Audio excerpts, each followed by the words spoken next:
వి gold trusted gold buyers. మీరు తాకట్టు పెట్టిన బంగారాన్ని విడిపించి ఈ రోజు ఉన్న మార్కెట్ ధరకు కొనబడును. నమస్తే, welcome to iDream social spotlight with Kavitha.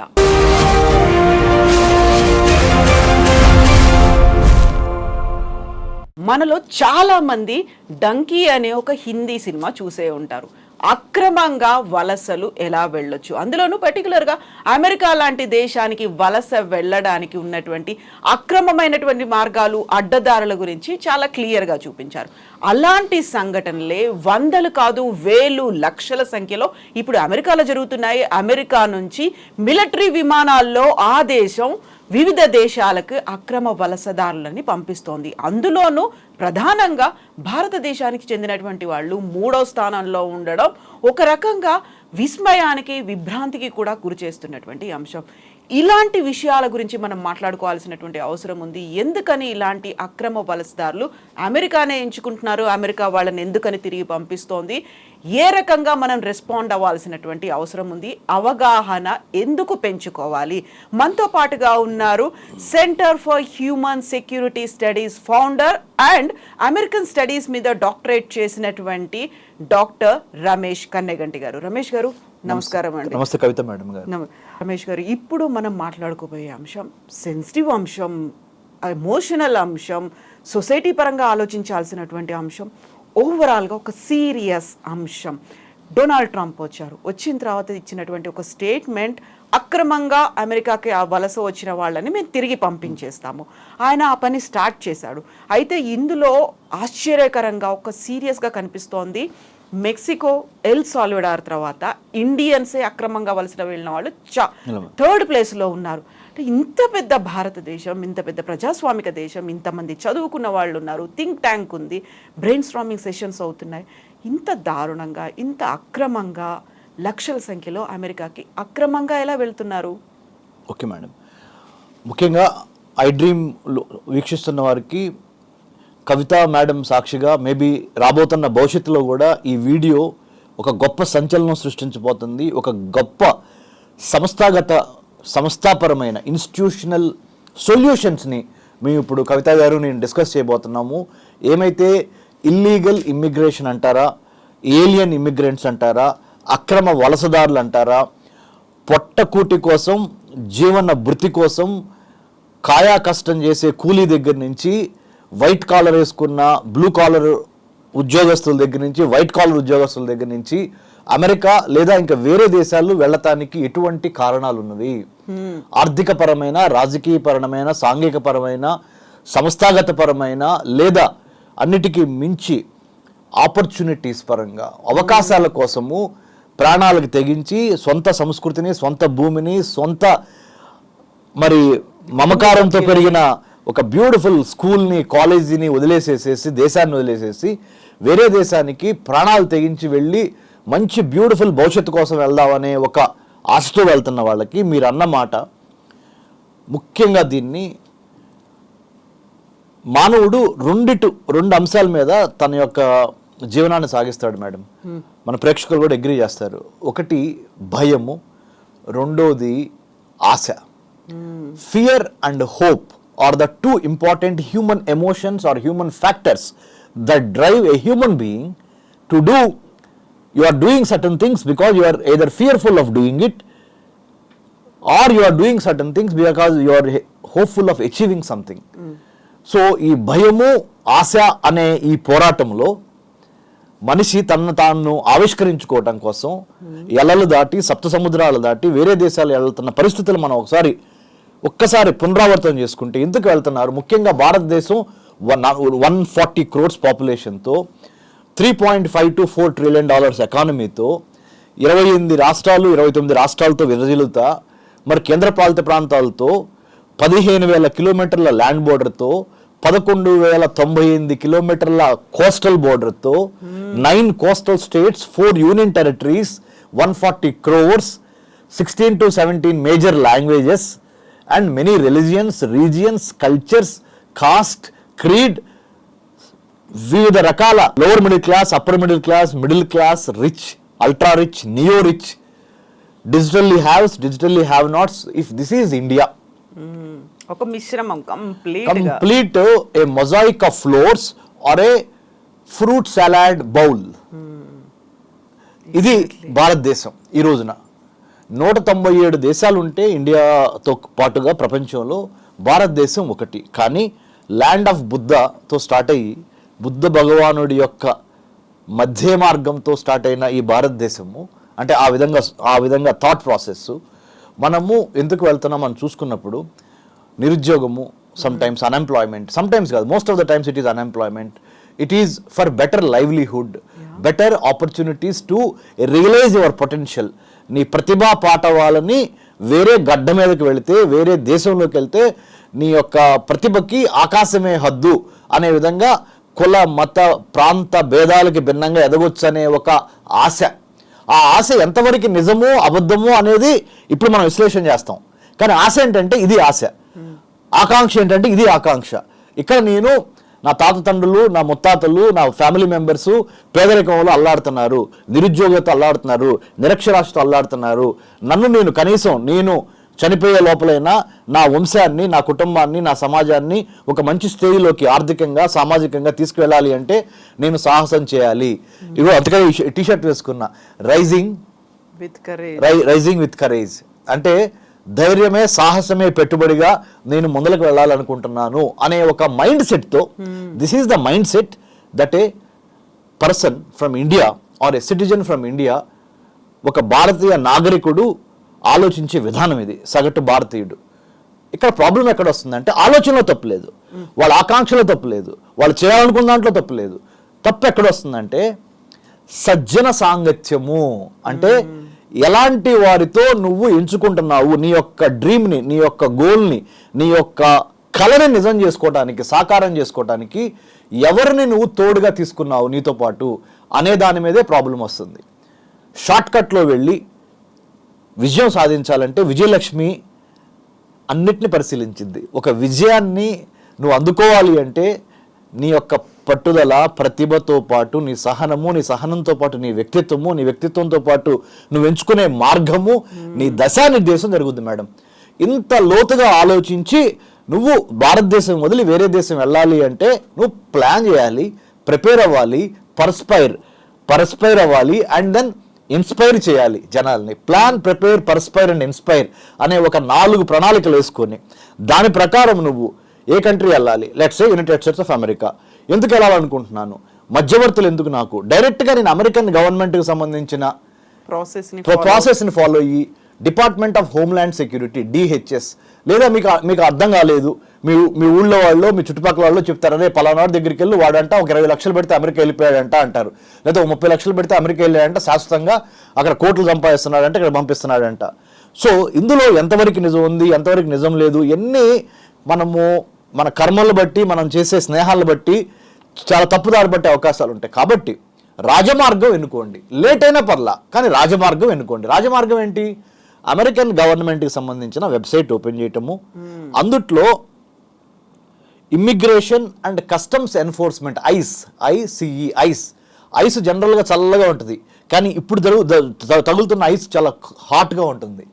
Hot ICE or this ICE, immigration and customs enforcement అనే ఒక American agency is giving lot of heat which is unbearable, అంటే తట్టుకోలేనంత వేడి అక్రమ వలసదారులు అమెరికాలో ఉన్న వాళ్ళు ఇప్పుడు అనుభవిస్తున్నారు. అంటే అర్థం ఏంటంటే, నేను చెప్పేది అది ఒక సింబాలిక్గా చెప్పాను, అంటే మనం చేసిన తప్పుడు పనుల మూలాన తప్పుడు ఏజెంట్ని, తప్పుడు మీడియేటర్ని, తప్పుడు బ్రోకర్ని, తప్పుడు భావాలు కలిగిన మోసం చేద్దామనే ఫీలింగ్ ఉన్న వాళ్ళని మనం అప్రోచ్ అవటము, షార్ట్ కట్లో అమెరికా వెళ్దాం అనుకోవటము, అది తప్పు. సరైన అవగాహన లేకుండా యద్భావం తద్భవతి, as you sow you reap. నువ్వు ఏదైతే నాటావో అదే తిరిగి వచ్చింది. కాబట్టి నువ్వు ఆ మొక్కని, ఈ ఆశ ఉంది, ఇంత మొదలు చెప్పిన ఆశ, అమెరికా వెళ్ళాలి, డాలర్స్ సంపాదించాలి, నా కుటుంబాన్ని ఆర్థికంగా సామాజికంగా చైతన్యంగా ముందలు తీసుకెళ్లాలనే భావనలో తప్పు లేదు. తప్పు ఎక్కడ వస్తుందంటే తప్పుడు వాళ్ళని నువ్వు ఆశ్రయించటం. ఆ రాజమార్గం ఏంటి, డిపార్ట్మెంట్ ఆఫ్ హోమ్ల్యాండ్ సెక్యూరిటీ అమెరికాలో 2001 టెర్రరిస్ట్ అటాక్స్ తర్వాత కొత్త డిపార్ట్మెంట్ స్టార్ట్ చేశారు వాళ్ళు, DHS అని, డిపార్ట్మెంట్ ఆఫ్ హోమ్ల్యాండ్ సెక్యూరిటీ. వాళ్ళకి సంబంధించి ఒక చిన్న ఇంపార్టెంట్ ఇంకొక small agency but with a big impact, lot of impact, that is right now in the news. ICE. ICE అంటే మనం తినే ఐస్ క్రీమ్ కాదు, ఐస్ ఫ్రూట్ కాదు. ఐస్ అంటే ఇమ్మిగ్రేషన్ అండ్ కస్టమ్స్ ఎన్ఫోర్స్మెంట్ అనే ఒక ఏజెన్సీ అమెరికాని జల్లెడ పడుతుంది, ఫిల్టర్ పడుతుంది. ఎవరెవరు రాంగ్ డాక్యుమెంట్స్తో అమెరికాలో ఎంటర్ అయ్యారు, ఎట్నుంచి ఎంటర్ అయ్యారు, భారతదేశంలో ఎటువంటి రాష్ట్రాల నుంచి ఏ దేశాలు వెళ్ళారు వయా రూట్. కవిత మేడం గారు Bihar, Uttar Pradesh, Punjab, Haryana, Telangana, Andhra, Kerala,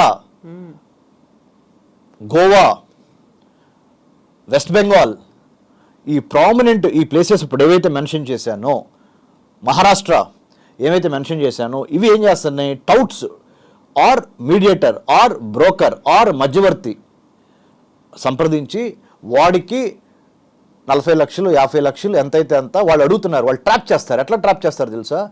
thanks to this beauty and the beast. ఇదే దేవత, ఇదే దెయ్యం. మనం సోషల్ మీడియాలో మన గురించి, మన కష్టాల గురించి, మన సుఖాల గురించి, మన విజయాల గురించి, మన అపజయాల గురించి ప్రతిదీ సోషల్ మీడియాలో పెడుతున్నాం కదా.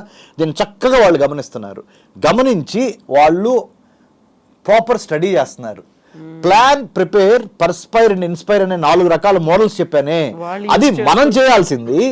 వాళ్ళు మన గురించి వీడిని ఎట్లా మోసం చేయాలి, కవిత గారిని నేను ఎట్లా మోసం చేయాలి, కవిత గారిని నేను ఎట్లా ట్రాప్ చేయాలి, కవిత గారి కుటుంబం యొక్క ఆర్థిక, రాజకీయ, సామాజిక స్థితిగతులు ఏంటి, ఆమె దేనికోసం వెంపర్లాడుతుంది, దేనికోసం ఆమె తాపత్రయపడుతుంది అని అర్థం చేసుకోవటం plan.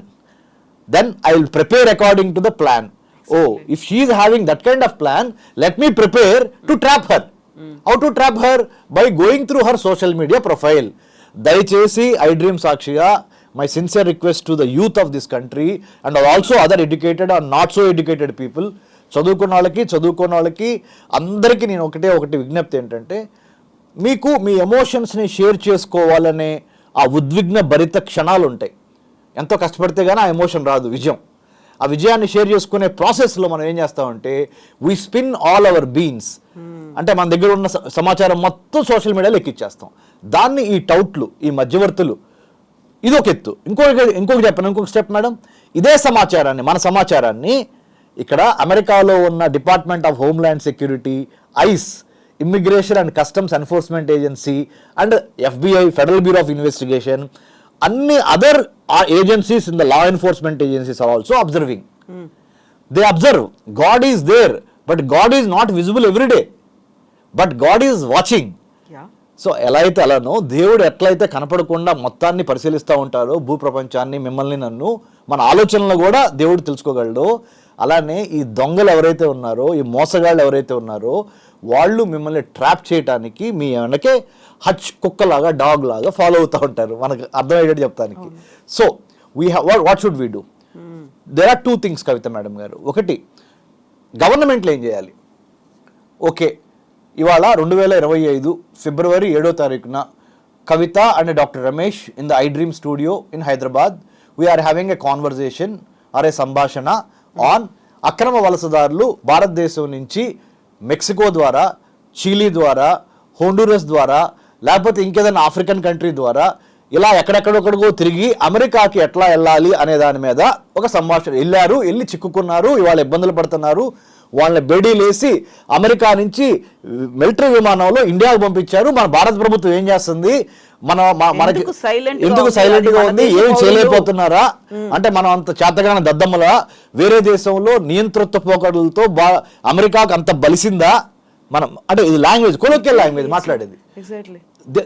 I'm talking about the concern, I'm talking about the suffering and pain by normal Indian. They feel మన భారతదేశం ఎందుకు చేయలేకపోతుంది, అంతా ఇదే వాళ్ళకి, అమెరికాకి అంతా మోదీ విశ్వగురు అంటారు కదా.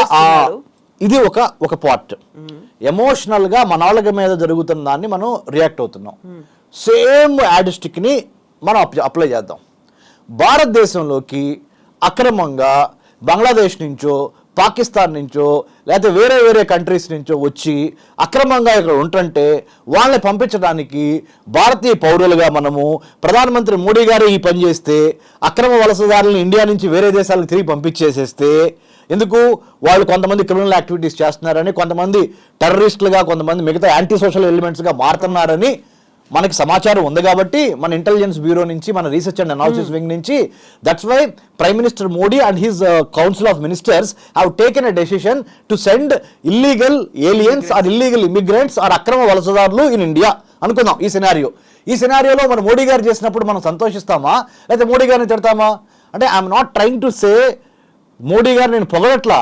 మనం ఎప్పుడైనా there is something called empathy అంటారు. ఎంపతి అంటే అర్థం ఏంటంటే, ఎదుటివాడి కష్టాన్ని నువ్వు వాడిలోకి ప్రవేశించి వాడు ఎటువంటి పరిస్థితుల్లో అలా బిహేవ్ చేస్తున్నాడు అనేది అర్థం చేసుకోవటం, సానుభూతితో పాటుగా మానవతా కోణంలో అర్థం చేసుకోవటం. It doesn't mean that you are not suppose to punish him. You punish him if he does wrong. ఇంకోటి ఏంటంటే, ప్రెసిడెంట్ ట్రంప్ ఎగ్జిక్యూటివ్ ఆర్డర్ ద్వారా ఇల్లీగల్ ఇమ్మిగ్రెంట్స్ని, అక్రమ వలసదారుల్ని, అమెరికాలో ఉన్న వాళ్ళని వాళ్ళ దేశం నుంచి ఆయా దేశాలకు పంపించడంలో తప్పులేదు.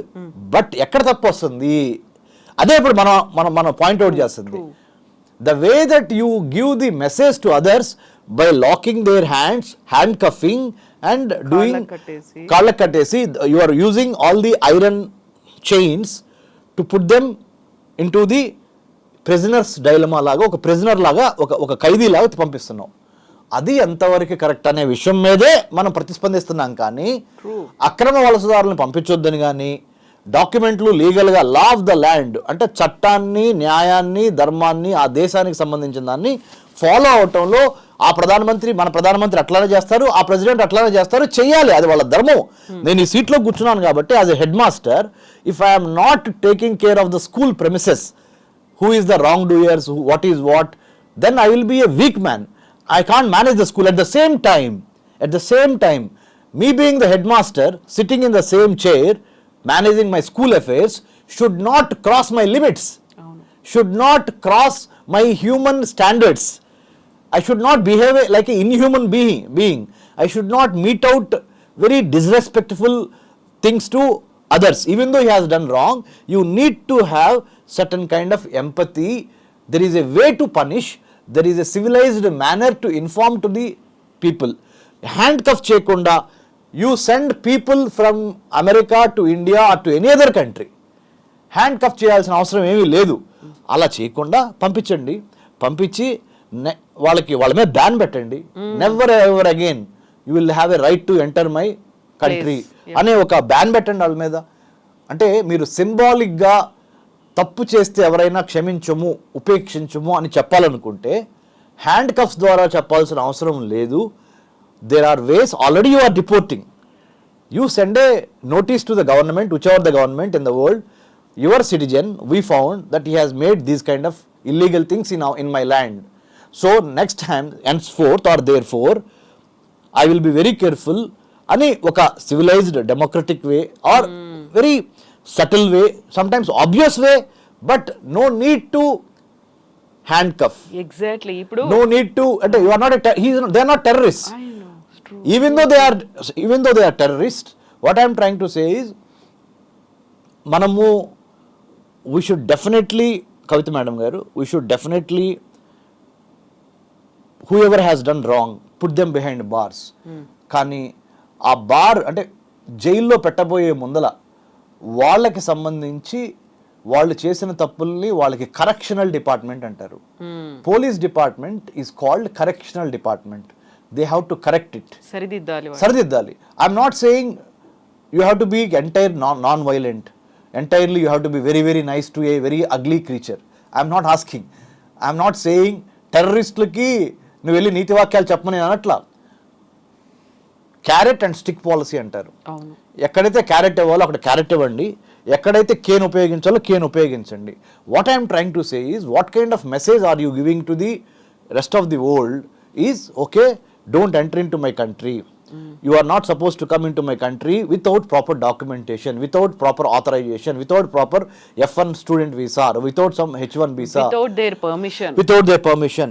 Okay, till that point United States of America is right, but the problem arises by using that as a pretext, going extra mile and handcuffing and putting inhumanly in 100 people occupy అయి ఉన్న ఒక ప్లేన్కి 400 మందిని ఎక్కించడం, ఇట్లాంటివన్నీ United states of America, because US wants to become a super power and it is already one of the super powers in the world, let's say. No problem at all. We respect the American way of institutions, the way you built up your country, great, with a lot of infrastructure, with technology power, with a lot of inventions, IT inventions. United States of America is definitely land of opportunities. Nobody is denying that. We all wanted to appreciate what United States has been doing in the field of technology, science, and many other space or many other issues. But what you meet out, the quantum of punishment should be taken into consideration that we are all human beings living in a humanized, civilized world. సొసైటీలో So you being the superpower of the global affairs, you have to set a you have to be a game changer or a trend setter to even meet out the punishment also, not necessarily handcuffing and throwing the people in all that. And at the same time, Donald Trump has absolute, whoever the president of the United States tomorrow, they have absolute authority to govern the country, United States, in ways that will help United States or that will give a positive image into the external world. We don't have any problem with that. We all admire that. But at the same time, how you send the message across, the quantum of punishment, the level, the scope, the nature of the punishment that you mete out to these people will be read, will be misread, will be misunderstood by others once you are not in control. So this is what the message that we wanted to send. If this is one issue, madam, ఇంకొకటి కవిత madam గారు మీరు అనుమతిస్తే, భారతదేశంలో ఉన్న ఈ రాష్ట్రాలు Andhra, Telangana, Punjab, Haryana, Gujarat also very important, Kerala, పశ్చిమ Bengal, west Bengal, ఈ స్టేట్స్ నుంచి ఎక్కువగా ఇల్లీగల్ ఇమిగ్రెంట్స్, అంటే ఈ రాష్ట్రాలు వదిలి వేరే దేశాలకు వెళ్లాల్సిన అవసరం ఏంటి? నెంబర్ 1 మనందరికీ తెలుసు, ఆర్థిక అవసరాలు, బెటర్ ఆపర్చునిటీస్, ఎంప్లాయ్మెంట్ కానీ ఇంకోటి కానీ బెటర్ లివింగ్ స్టాండర్డ్స్ అని వెళ్తున్నారు. వెళ్ళే వాళ్ళ కోసము ఒక బ్యూరో ఏర్పాటు చేయటము, already bureau is there or one particular institution is there, అందులో నుంచి రిజిస్ట్రేషన్స్ ఎన్ని జరుగుతున్నాయి. ఇండియన్ పాస్పోర్ట్ తీసుకొని నువ్వు వేరే ఫ్లైట్స్ ఎక్కుతున్నప్పుడు ఇండియన్ పాస్పోర్ట్ హోల్డర్సు ఎక్కడికి వెళ్తున్నారు, ఏ విధంగా వెళ్తున్నారు, ఎవరి ద్వారా వెళ్తున్నారు అనే ఒక సర్వలెన్స్, ఒక ట్రాకింగ్, ఒక మానిటరింగ్, ఒక అబ్జర్వేషన్ గవర్నమెంట్ ఆఫ్ ఇండియా నుంచి ఇప్పుడు given the new circumstances in the backdrop of what ever is happening between India and United States of illegal immigrants coming to this country, we should have more stricter, more smarter, more technological, more adherence, legally adhere laws, ఇవన్నీ perfect చేయాల్సిన అవసరం ఎంతైనా ఉన్నది. Streamline చేసి framework తీసుకొచ్చి ఒక ఇన్స్టిట్యూషన్ని buildup చేసి ఇలాంటి మళ్ళీ జరగకుండా, ఇలాంటి ఎంబారస్మెంట్స్ భారతదేశానికి ఇలాంటి ఒక ఎంబారస్మెంట్ టుమారో, ఎంబారస్మెంట్ అంటే అప్పుడప్పుడు తలదించుకునే సందర్భాలు మనము ఫ్రీగా వేరే కంట్రీకి ఎందుకు ఇవ్వాలి? మన భారతీయుల్ని సంఖ్యలేసి తీసుకొచ్చే అవకాశం ఎందుకు ఇవ్వాలి? మెక్సికో ఉంది, ఎల్ సాల్వడార్ ఉంది, దాని తర్వాత భారతీయులే ఎక్కువగా అక్రమంగా వలస వెళ్తున్నారు అనుకున్నప్పుడు, గతంలో మనం దుబాయ్ బాధితుల కష్టాలు చూసేవాళ్ళం. వాళ్ళ పాస్పోర్ట్ సరిగా లేదు, వీసా కూడా స్టాంపింగ్ అనేది లేకుండా వీళ్ళ బాధితులుగా తయారవుతున్నారు. ప్రతిరోజు ఇలాంటి వార్త, వందల సంఖ్యలో బాధితులను చూసేవాళ్ళం. బ్రోకర్ల చేతిలో నష్టపోయారు, మధ్య దళాలు డబ్బులు తింటున్నారు.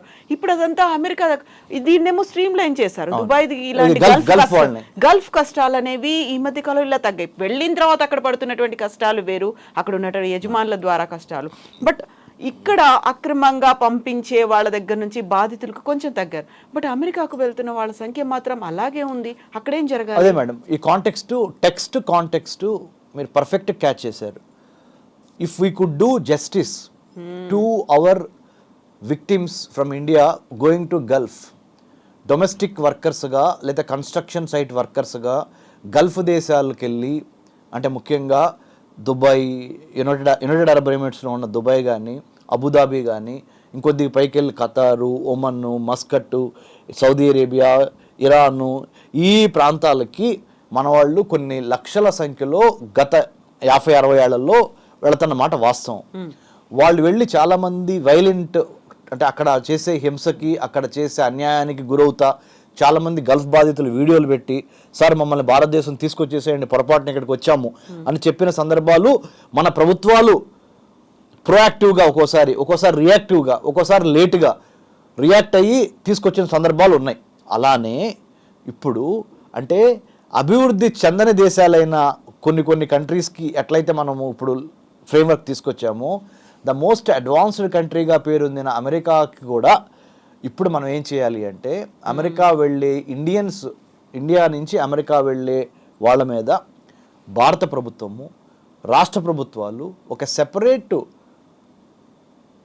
ఒక కమిటీ అనండి, లేకపోతే ఒక టాస్క్ ఫోర్స్ అనండి, ఒక విజిలెన్స్ అనండి, ఒక అబ్జర్వేటరీ మోడల్ అనండి, give a framework, give a name, give a mandate, give a budget. You need to give a mandate, అంటే ఏమేం పనులు చేయాలి ఆ కొత్త సంస్థ, ఆ new institution that which you are going to create, ఎటువంటి చర్యలు తీసుకోవాలి, మ్యాండేట్ ఇవ్వండి. Point number 1, point number 2, point number 3, point number 4, అలా వాళ్ళకి ఒక డ్రాఫ్ట్ ఇవ్వండి. ఆ డ్రాఫ్ట్తో పాటు దాన్ని మ్యాండేట్ అంటారు. ఆ మ్యాండేట్తో పాటు ఎజెండా అంటారు. ఆ ఎజెండాకి ఒక జెండా ఇవ్వండి. ఆ జెండాకి ఒక బడ్జెట్ ఇవ్వండి. ఒక బడ్జెట్ ఇచ్చి ఒక టీంని ఏర్పాటు చేయండి. Team India non resident Indian cell అనేదో something, give that kind of stuff. Team India NRI cell అనేదో you give that name, give a mandate, give an agenda, give budget, and then say whoever wants to go abroad, dependent visa or immigrant, whatever you wanted to go, wherever you wanted to go across the globe, you go. నీ freedom of movement అని మేము ఆపలేం. అది basic fundamental right. నీకు right to education ఎట్లానో right to go around the globe is your fundamental. స్వేచ్ఛ అనే ఒక గాలిని, స్వేచ్ఛ అనే ఒక హక్కుని ఎవరూ కాదనలేరు. But at the same time responsibility, accountability is as important as having your right. So regulation లేకుండా ఇన్నోవేషన్ వస్తే, ఆర్టిఫిషియల్ ఇంటెలిజెన్స్ ఇప్పుడు ఏమవుతుందో తెలుస్తుందిగా. ఆర్టిఫిషియల్ ఇంటెలిజెన్స్ అనేది ఒక దేవత అయింది, ఒక దెయ్యం అయింది. అంటే టెక్నాలజీకి ఎంత ఇన్నోవేషన్ ఉండాలో అంత రెగ్యులేషన్ కూడా ఉండాలి. Same way NRIs, non resident ఇండియన్స్గా మీరు ఇక్కడి నుంచి భారత్ వదిలి వేరే దేశాలకు వెళ్దాం అనుకుంటున్న వాళ్ళకి governments of the day must create a strong framework with administrative, judicial, financial, technical mandate ఇచ్చి వాళ్ళకి చేయాల్సిన అవసరం ఉంది. మాలాంటి centre for human security studies, we're a think tank on internal security and external affairs of India. In other words, భారతదేశ అంతర్గత భద్రత, విదేశీ వ్యవహారాల మీద మేధోమథనం చేసే ఒక రీసెర్చ్ ఆర్గనైజేషన్ మాది. అంటే food security policy, water security policy, cyber security policy, immigration policy, diaspora అంటే భారతీయులు వేరే ప్రపంచంలో దేశాలకు ఎందుకు వెళ్తున్నారు, ఎలా వెళ్తున్నారు, ఎక్కడున్నారు, వాళ్ళ స్థితిగతులు ఏంటి, దీంతో పాటుగా అంతర్జాతీయ సంబంధాలు, ఇంటర్నేషనల్ రిలేషన్స్ మీద స్టడీ చేసే ఒక 40 IAS IPS officers, retired CASF, CRPF, army, navy, coast guard, తర్వాత యూనివర్సిటీ ప్రొఫెసర్స్, టెక్నాలజీ ఎక్స్పర్ట్స్, మేమంతా కలిసి ఒక గ్రూప్గా ఏర్పడి 2013 March 21st we inaugurated our think tank in Hyderabad. Right now we are in Dr. MCR HRD Institute, Hyderabad, road number 25, Jubilee Hills. We are a not-for-profit think tank working for the country to our motherland's sake. So, think tanks like us, with no profit motive, with no political motive, with no other motive, working for the welfare of the citizens of India in many other spheres. ఇందాక చెప్పినట్టుగా విద్య, వైద్యం, ఆరోగ్యం, పర్యావరణం, అంతర్గత భద్రత, విదేశీ వ్యవహారాల మీద పనిచేయటమే మా యొక్క వంతు. మనం ఏం చేద్దామంటే మనందరం కలిసి సివిల్ సొసైటీలో కూడా ఈ అవేర్నెస్ రావాలి. నాట్ ఓన్లీ గవర్నమెంట్, తప్పంతా గవర్నమెంట్దే అని చెప్పడం కూడా పెద్ద తప్పే. Government after all what is government? Certain cream of individuals coming together and farming together as a team to manage the affairs of the state. రాజ్య నిర్వహణ కోసం, రాజ్యంలో విధులు సక్రమంగా నిర్వహించడం కోసము ఒక జట్టు, ఒక టీం లాగా ఒక టీం లాగా ఏర్పడుతుంది మన గవర్నమెంట్. అంటే అర్థం ఏంటి, మనలో నుంచి వచ్చిన వాళ్ళేగా, తప్పంతా వాళ్ళ మీద వేస్తే మరి మనం ఏంటి? సివిల్ సొసైటీ అంటే మీరు నేను, media, responsible media. I'm so glad and I would like to congratulate you Mrs Kavitha garu that I dream లాంటి ఒక చక్కటి ఛానల్ వేదిక ద్వారా మీరు సామాజిక స్పృహతో పాటు dos and don'ts in the realm, in the field of immigration, ఇక్కడి నుంచి వేరే దేశాలకు వెళ్ళాలి అనుకున్న వాళ్ళకి this particular program, this particular valuable time by you and your management, Vasudev Reddy garu, I must congratulate you guys because you are thinking about what to do for the society in a simple, humble way. Simple of the simplest, humble of the humblest, common of the commonest అంటారు. అలా ఒక చక్కగా మీరు ఒక ఆలోచనల విశ్వవేదికలాగా తీసుకొచ్చారు. So I'm so glad Center for Human Security Studies would love to collaborate with you people in this particular awareness or orientation to go abroad. ఇంకొకటి madam, last point, institutional mechanisms చెప్పాను, ప్రాబ్లం మాట్లాడుకున్నాము, how you respond emotionally, how you respond institutionally, how you respond administratively, how you respond legally, ethically, how you respond అన్నిటికీ మించి behaviourally అన్నప్పుడు ఎమోషన్గా feel అవటం ఒక ఎత్తు, తప్పు కాదు. మనకి అవమానం జరిగినప్పుడు మన జాతిని, మన జెండాని, మన భారతీయుల్ని అవమానించిన ఏ దేశాన్ని మనం వదిలిపెట్టకూడదు. అట్ ద సేమ్ టైం మనం కూడా లోపల నుంచి సెల్ఫ్ ఇంట్రాస్పెక్షన్, ఆత్మ విమర్శ, సెల్ఫ్ క్రిటిసిజం, ఆత్మ పరిశీలన చేసుకొని మనము మన సెల్ఫ్ ఎస్టీమ్, మన ఆత్మగౌరవానికి భంగం కలగకుండా ఇంకొకసారి ఫ్యూచర్లో మనము ఎటువంటి మార్పులు తీసుకొచ్చి అప్పుడు మనము అమెరికాకు కూడా కళ్ళల్లో సూటిగా చూసి next time you dare not do this act అని చెప్పగలిగిన moral fibre, moral, ethical, legal ఫ్రేమ్వర్క్కి మనం రీచ్ అయిన రోజున అమెరికానే కాదు కదా, వాడి బాబైనా సరే they have to follow the line and respect mother India. So that's the way madam. అయితే ఇప్పుడు ఇవన్నీ మనం మాట్లాడుకుంది, వాళ్ళని పంపించేస్తున్నారు అక్రమంగా, కాళ్ళకి చేతులకి సంకెళ్ళు వేసి ఇవన్నీ మాట్లాడుకుంటోంది అక్రమంగా వెళ్ళిన వాళ్ళ గురించి. ఎవరైతే వీళ్ళ బాధితుల చేతుల్లో పడి, బ్రోకర్ల చేతిలో పడి బాధితులుగా వాళ్ళు క్రూరమైనటువంటి మృగాలు ఉన్నటువంటి అడవుల్ని దాటుతున్నారు, కాలినడకన వెళ్తున్నారు, ఓవర్ క్రౌడెడ్ ట్రక్కులు కావచ్చు, ఓడల్లో వెళ్తున్నారు, ప్రాణభయం ఉంది, తిండి నీరు లేకుండా, కనీసం ఆక్సిజన్ కూడా లేనటువంటి పరిస్థితుల్లో ట్యాంకుల్లో లోపల నక్కి దాగి వెళ్తున్నటువంటి వీళ్ళ గురించి మాట్లాడుకుంటాం. అక్కడికి వెళ్ళిన తర్వాత అక్కడ కూడా పరిస్థితులు బాగుండవు, ఎందుకంటే అక్కడ వాళ్ళ దగ్గర పర్మిషన్ లేదు కాబట్టి, అక్రమంగా వచ్చారు అనేది ఒక వివక్ష అక్కడ కూడా ఉంటుంది కాబట్టి. నిజంగా ఎవరైతే పర్మిషన్ తీసుకొని వెళ్ళారో, ఎవరి దగ్గర అయితే గ్రీన్ కార్డు ఉందో, H1B వీసాలు ఉన్నాయో, ఎవరి దగ్గర అయితే వాళ్ళకి టైం ఉంది, కాకపోతే మళ్ళీ అక్కడ ఒక చిన్న భయం ఉంది, మమ్మల్ని పంపించేస్తారా, ఏమవుతుంది అనేది కొన్ని ఉన్నాయి కదా వాళ్ళకి. నేను లాస్ట్ నైట్ కూడా మాట్లాడాను madam. I got calls from Atlanta, I don't want to reveal names, I got calls from Atlanta, New York, Seattle, many other places. Proper documentation ఉండి లీగల్గా ఉన్న వాళ్ళకి, sir we're very happy, we love Trump, the way that he is trying to set the system in order, we really like the way that Trump is doing. అంటే the society is now divided into two important sections.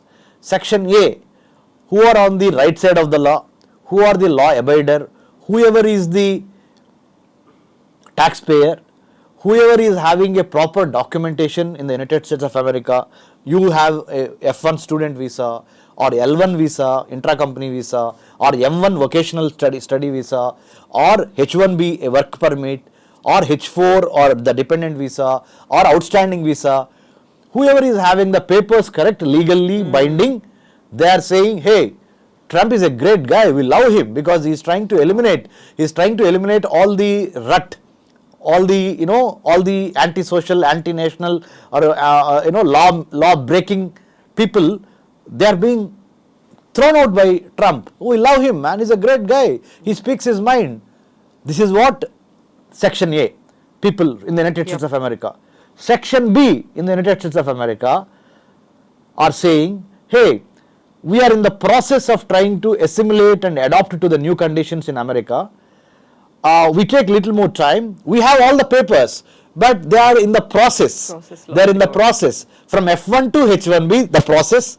From H1B to permanent PR, in the process. They are having few doubts. Oh, 99 papers are correct, that one paper is missing out. So what might happen to us is the section B population. So they are neither here nor there. The final section, section C, is people who have duped American government, people who have who are absconding, people who are homeless, shelterless, people who do not have any paper to show, neither a valid passport nor a valid visa or any other visas that I talked about few minutes back. None of it. They don't have anything. They are the part C. So the problem right now is part C. People with this kind of paperless, law breakers and fake documenters, all these guys are having a nightmare. And India, like many other countries in the world, is actually in a soup. I don't want to say we are in a soupy kind of situation. We are in like what to do with the illegal immigrants. Okay, since their roots are from India, that's for sure. That's why Trump is sending them to India. So okay, I will take them back. I will try to educate them again once they land here. Try to give them good education or good incentives to start their own entrepreneurship or whatever. But how many of them are there? Number one question. Number two, the way that they are being sent to India from United States of America, I think it looks very embarrassing to the governments also. In another few days from today is 7th February, on the 13th and 14th February, on the Lovers Day or the Valentine's Day, the Prime Minister of India and the American President Trump are meeting in White House, Oval Office, right? I hope and pray our Prime Minister, Honorable Prime Minister, has the tact, has the will and has the skill to negotiate with the tough man, that is the Trump, to get certain trade-off అంటే ఏ ఇచ్చిపుచ్చుకోవడంలో జాగ్రత్తగా మాట్లాడి మన students issue విషయాలు కానీ, మన entrepreneurial abilities కానీ, మన stem students, science, technology, engineering, mathematics and medical స్టూడెంట్స్కి ఉన్న ప్రతిభను కానీ ఆయన ముందర పెట్టి కొంత మన దేశానికి ఎగ్జంప్షన్స్ ఏమైనా తీసుకురాగలరా, ఏది be it in the part time job realm కానీ, లేకపోతే ఇంక మెనీ అదర్ రెల్మ్స్లో. What is it that Prime Minister Modi, Honorable Prime Minister Modi is trying to negotiate with the President Trump in this context of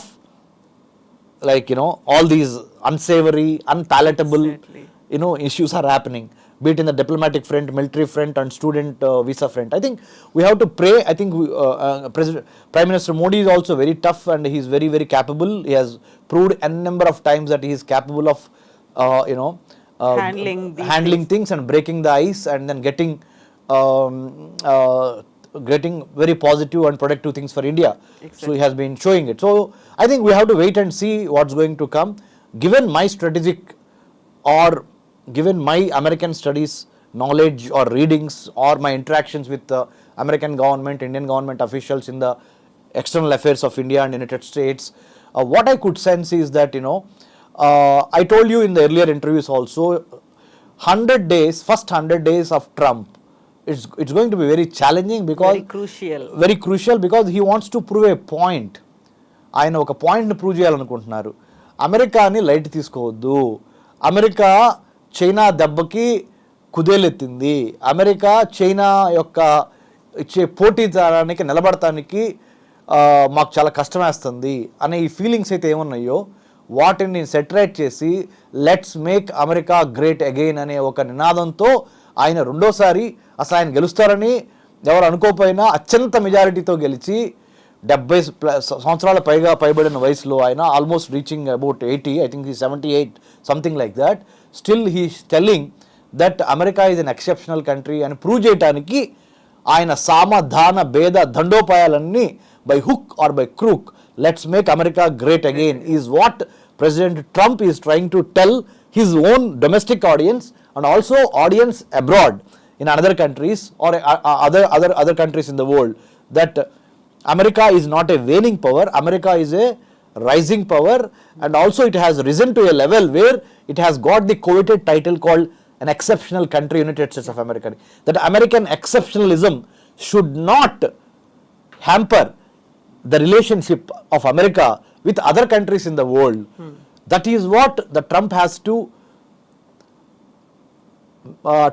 to package his foreign policy, package his defense policy in such a way that you should get what you want, but at the same time you should not hamper your very good relationship with a the largest democracy on planet Earth is India. Hey, Mr. Trump, you have to have that kind of consciousness that if America is rising, India is also rising with 140 plus crore population, never gone to military rule India. We are always law abiding. We have never in the history of India, we have never annexed, we have never ఏ దేశాన్ని ఏ ప్రాంతాన్ని మనం ఆక్రమించలేదు. We are a peace loving country, largest democratic country, largest English spoken country, let's say in terms of non-English speaking countries context లో, and science, technology, engineering, mathematics, medicine, we are doing very well. And for your strategic వ్యూహాత్మక పరమైన అమెరికాకి చైనాని రేపు ఆపాలన్నా, Hindu మహాసముద్రము Pacific ఓషన్లో ముందరికి వెళ్ళాలన్నా కానీ India is important. India is very it's a linchpin. So I'm sure whatever I said right now, American President Trump and Republican Party is well aware how to negotiate with India given India's stature in international relations.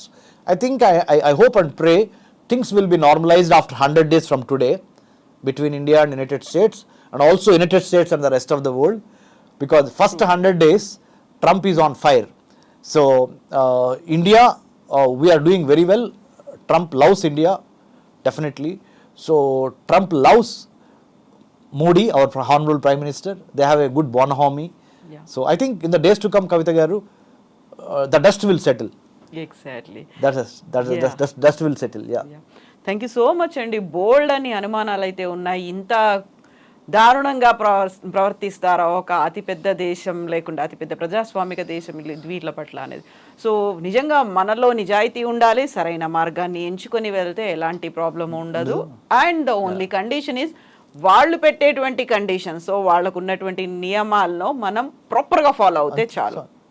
Yes అండి, thank you so much Ramesh. Jai Hind. Doctor Ramesh Kanniganti. Thank you అండి, thank you so much.